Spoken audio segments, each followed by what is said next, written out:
Hey everyone, and welcome back for another deep dive with us. Today we're going way back in time, late 19th century to be exact, to explore a book series that has kind of been making the rounds online lately. It's called Baron Trump. And we're going to be focusing on the final book in that series, The Last President. Yeah, The Last President is really interesting. It was published way back in 1896. But it tells this story about a total political outsider, someone who you know is a populist. And he ends up winning the presidency. And get this, the whole thing takes place during like a super chaotic time in U.S. politics. And a lot of the unrest is centered in New York City. Okay, yeah, I got to admit, that is a little freaky when you think about it. I mean, the title alone and some of the coincidences with certain people today. But just to be clear right up front, this deep dive is about the book, The Last President, not about, current events and politics and all that. Right, we're here to talk about the book itself and try to figure out what the author, Ingersoll Lockwood, was really trying to say. What was he getting at? Yeah. What was he exploring, and why does it still seem so relevant today, over 100 years later? Yeah, and I think that's the most interesting thing. I mean, obviously the coincidences are kind of attention grabbing, but what's really fascinating is how Lockwood's exploration of populism Yeah. and social division and political instability, I mean, it all still feels so relevant today. Yeah. It's like he was tapping into these anxieties that we all have. Like he was looking ahead and seeing something. Yeah, about the fragility of power in society. Exactly. And it's interesting, too, how different The Last President is from the first two Baron Trump books. Yeah. I mean, those were like pure adventure stories, almost whimsical in a way. Yeah, kind of lighthearted fun. Right, but with The Last President, Lockwood totally shifts gears. He dives headfirst into this like political satire. Yeah, it's like he saw something happening in society back then, and he felt like he had to warn people about it. Yeah, like he was saying, hey, wake up. And that shift in tone really comes through in how he portrays society in the book, too. It's like he's holding up this mirror to all our anxieties about what's happening today, about the state of democracy. Yeah. The whole nation in the book is like teetering on the edge of collapse. Yeah. And the way the book ends doesn't help. Yeah. With no clear resolution, just this image of a country in total turmoil. Yeah, it just kind of stops with everything falling apart. Right. And it leaves you with this feeling of unease. Like, okay, things are bad, but where does it go from here? Yeah, exactly. Does the unrest just keep escalating into total chaos? Do the institutions just collapse? Yeah, I mean, does the government fall apart under the pressure? It's almost like Lockwood is giving us this worst-case scenario and asking, what if this is our future? Yeah, and he doesn't offer any easy answers. No, the book just ends. But the way it ends, you can tell that things aren't going to get better. Definitely not. It's pretty bleak. It makes you wonder if this kind of chaos, if things really did fall apart, could that open the door for someone to come in and take over? Yeah, like an authoritarian leader. Exactly. Someone who promises to restore order, but ends up taking away everyone's freedom. And that would probably just divide the country even more. Oh, absolutely. So it's like Lockwood is throwing out all these different possibilities, not as predictions, but more as warnings. Yeah, like he's saying, hey, look, this is what could happen if we don't learn from the past. Right. Learn from our mistakes. Right. But The Last President isn't all doom and gloom. Oh, no, definitely not. I mean, Lockwood uses specific events and characters to teach some really important lessons. Yeah, he's giving us a lot to think about. It's like he's saying, hey, pay attention. Yeah. This is what you need to watch out for. Yeah, he's not just presenting a problem. He's trying to get us to think about how to avoid it. Exactly. And one of the biggest lessons in the book is the danger of populism. Right. Populism. So let's talk about that for a minute. How does Lockwood use the story to show us the dangers of populism? Well, the president in the book, he's portrayed as this inexperienced leader who basically rides this wave of discontent all the way to the White House. He's really good at tapping into people's anger and frustration, but he doesn't offer any real solutions. Oh, so he's all talk. Yeah, basically. And that just makes the situation even worse, It does. which I guess is kind of the point Lockwood is trying to make. Yeah, he's showing us that just because someone is popular doesn't mean they can actually lead, especially during a crisis. Right. Being a good leader takes more than just charisma. A lot more. You need more than just the ability to, tap into people's anger and frustration. Exactly. You have to be able to actually solve problems. And that ties into another big idea in the book, the fragility of democracy. Yeah, how easily it can all fall apart. Lockwood really shows us how quickly things can unravel. When people lose trust in their institutions. And when populism takes over. It's like a cautionary tale. about how important it is for people to be involved To think critically. and to hold their leaders accountable. Yeah, because if we don't, things can go south pretty quickly. They can. And you can't talk about the fragility of democracy without talking about social and economic inequality. Yeah, that's a big part of it. That's often what fuels unrest in the first place, It is. and in the last president.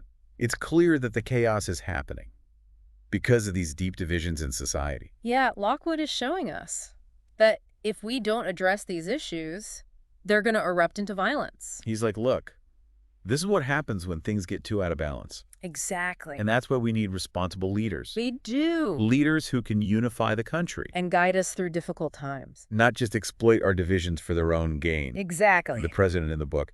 He might be popular, Yeah.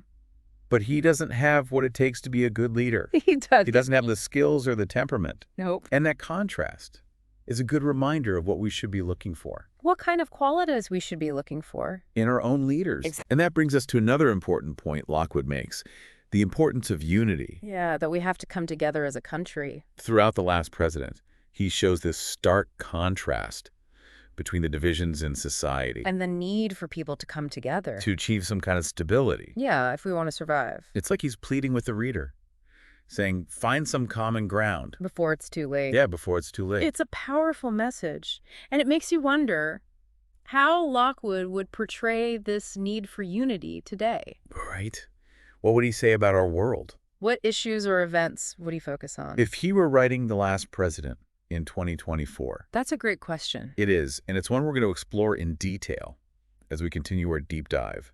But first, let's take a closer look at some of the specific ways Lockwood portrays these lessons in the book, starting with the danger of populism and how the president's actions really bring that threat to life. Sounds good to me.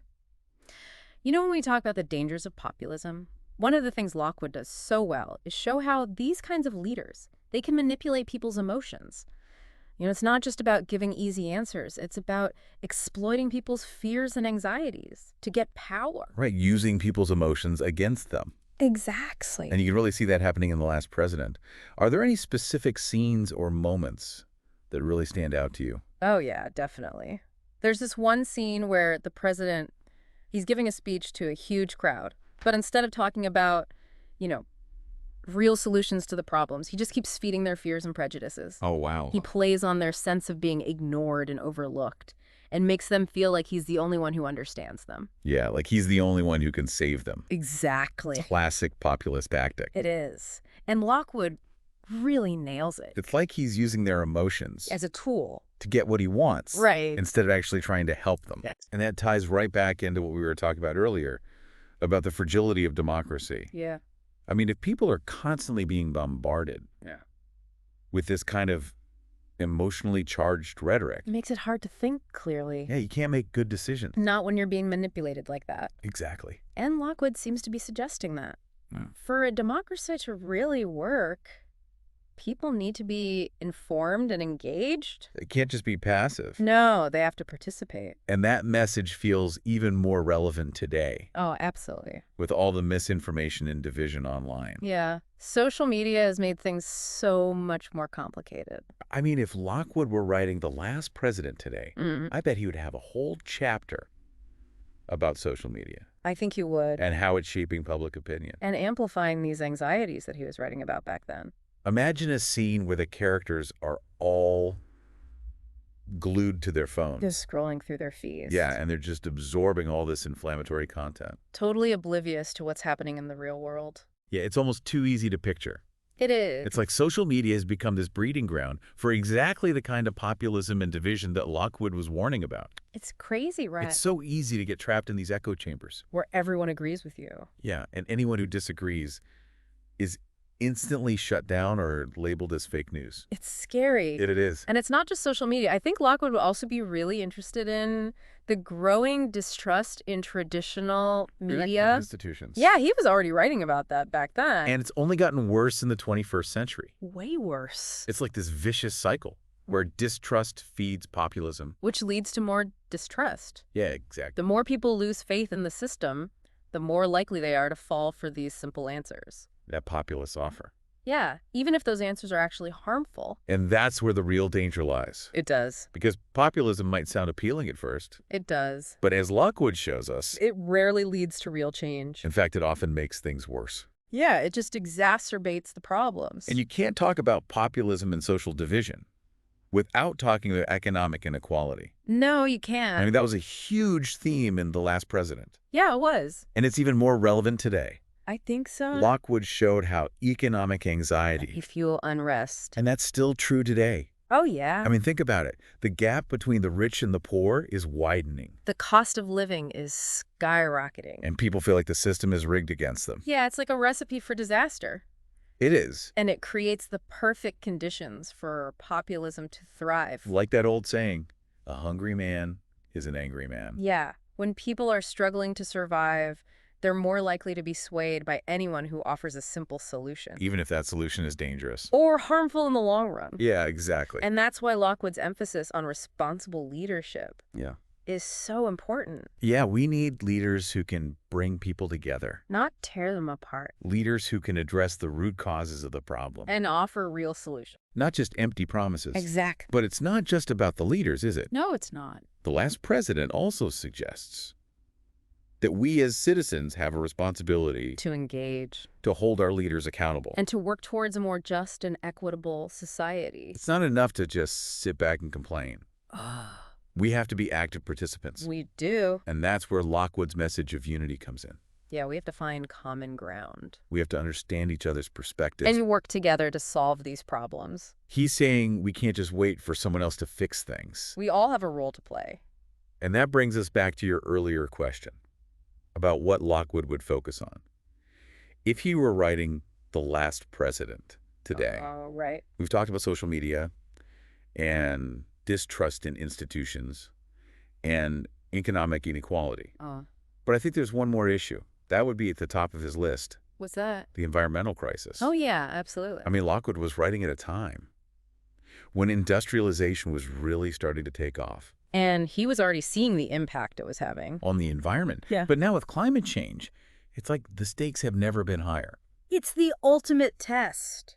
I can totally picture a scene in a modern The Last President where the characters are arguing about climate change. Oh, yeah. Some are saying we need to take action now. While others are worried about the economic cost. It's the same dilemma we're facing today. It is. And I think Lockwood's insights could be really helpful in figuring out how to navigate this issue Yeah, he had a way of capturing these tensions. that seem to transcend time. And speaking of issues that transcend time. I think Lockwood would also be fascinated by the rise of artificial intelligence. Oh, for sure. He was always interested in new technology. But I bet he'd also be cautious. About the potential dangers of AI. Yeah, especially if it falls into the wrong hands. Or it ends up making inequality even worse. Right. It's like that classic science fiction trope.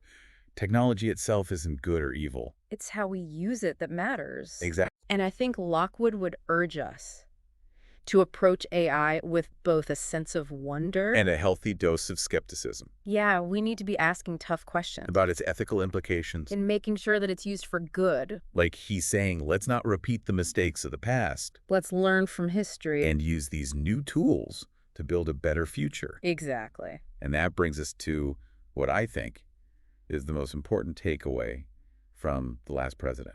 What's that? It's not just a warning. It's a call to action. It's a reminder that we have choices to make. About how we respond to the challenges we face. Lockwood isn't saying the future is set in stone. No, he's saying we have the power to shape it. And while he doesn't shy away from the dark possibilities, Of societal collapse. he also offers a glimmer of hope. He does. He suggests that if we learn from the past, And if we can bridge our divide, and if we can work together, then we might just be able to create a better future. a more just and equitable future. Exactly. That's a really powerful message. It is. It's not about giving in to despair No, it's about recognizing the regency of the situation. and choosing to act. Exactly. So as we wrap up this part of our deep dive, let's take a moment to reflect on what we've discussed.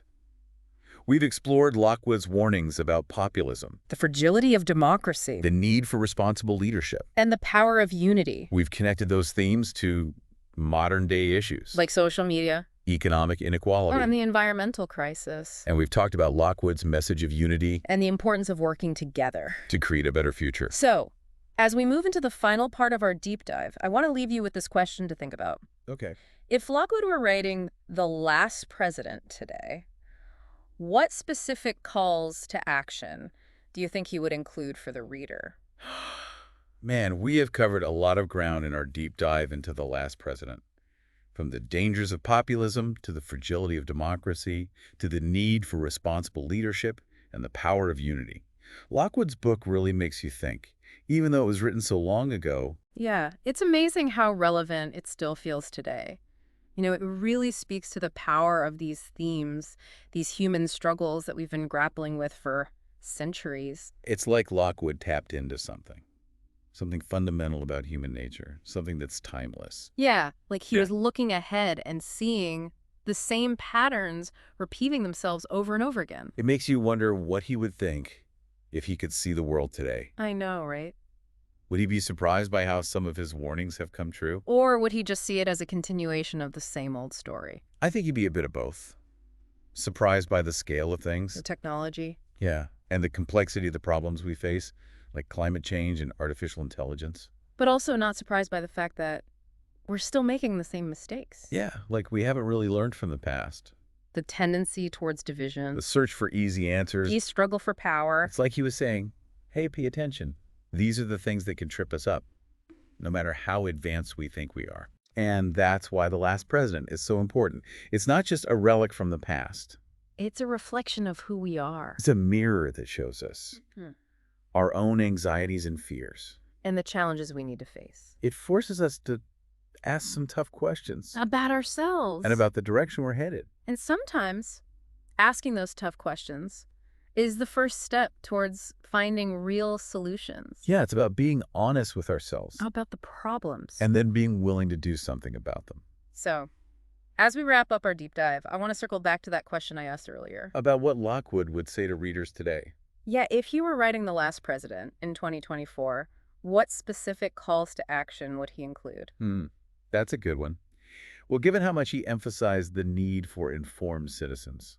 I think he would definitely urge people to be more critical thinkers. Yeah, to really question the information they're consuming. To not just believe everything they see and hear, To be aware of their own biases. and to seek out different perspectives. To be media literate. So basically, don't just be a passive consumer of information. Be active. Do your own research. Think for yourself. Be skeptical. And be responsible. And along those same lines, I think he would also encourage people to get involved in their communities, to participate in the political process. to hold their leaders accountable. Yeah, to remember that democracy is not a spectator sport. It requires us to be active participants. It's not enough to just complain about things. Or to disengage. We have to get out there and do something. Yeah, vote, Volunteer. speak up, Make your voice heard. and be willing to engage in dialogue. Even with people who disagree with you. Yeah, because that's how we find common ground. Can build bridges instead of walls. And ultimately, I think Lockwood would remind us that we're all in this together. We are. Despite our differences. We have to find ways to work together. To solve the problems we face. To create a future that works for everyone. Not just a select few. It's about recognizing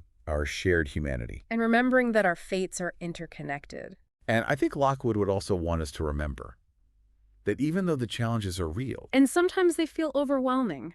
we can't give up hope. We have to believe that change is possible. That we have the power to make a difference. And that even small actions can have a ripple effect. Yeah, it's not about being naive or ignoring the problems. It's about approaching them with a sense of possibility. With creativity and innovation. And with the determination to make things better. So while The Last President might seem like a pretty dark story, At its heart, it's a story about hope. it's a story about resilience. And the power of human agency. It's a reminder that we have a choice. We can choose to create a better future. Or we can let the same old patterns repeat themselves. The choice is ours. Well said. Yeah. And on that note, I think we've reached the end of our deep dive into The Last President.